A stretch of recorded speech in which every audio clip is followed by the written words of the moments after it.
Nakilala ang Enduro type motorcycle bilang all-terrain vehicle pagdating sa two-wheels motorcycle. Yun bang pwede sa mga lubak-lubak na daan dahil sa uri ng gulong nito pati na din sa shock. Kaya naman kahit sa mga scooter type motorcycle ay ini-apply na din ang ganitong klase ng motorsiklo. Kagaya na lang ng Yamaha Zuma, Honda ADV at pahuhuli ba naman ng our very own ang Rossi. Dahil naglabas din sila ng ganitong uri ng motorsiklo.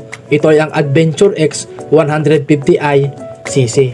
Ang unahang bahagi ng motor na to ay kakakitaan mo ng artistic na design na akala mo ay mukha ng isang robot.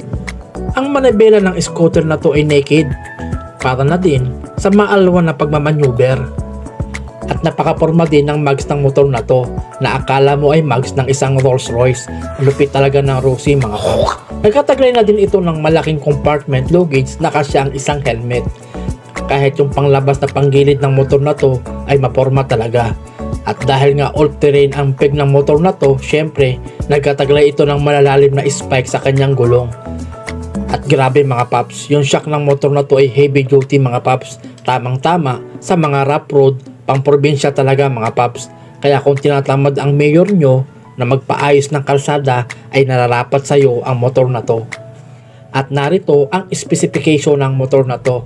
Ang makina ng motor na to ay pinalakas ng 149.3cc, single cylinder, 4-stroke, water-cooled, 4-valve, horizontal overhead cam CVT engine.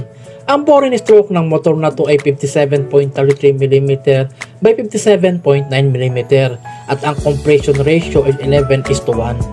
Ang starting system ng motor na to ay electric starting.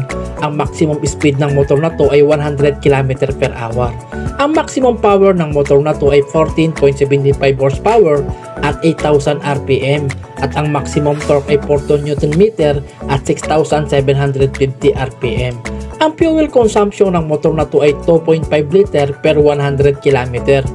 Ang laki ng motor na to ay 1,920mm ang haba at 785mm ang lapad at 1,280mm ang taas.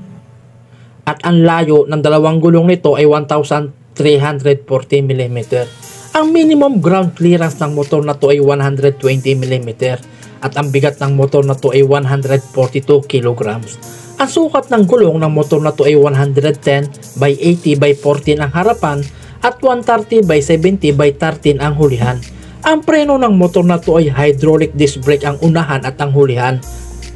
Ang engine oil ng motor na to ay 1,000 ml at ang fuel tank capacity ay 11 liters. Ang presyo nga pala ng motor na to ay 10,000 pesos ang down payment at 4,495 ang monthly installment sa loob ng 3 taon mga paps. At kung ikaw naman nakakaluwag sa buhay ay pwede mo na itong maiuwi sa halagang 110,000 pesos mga paps.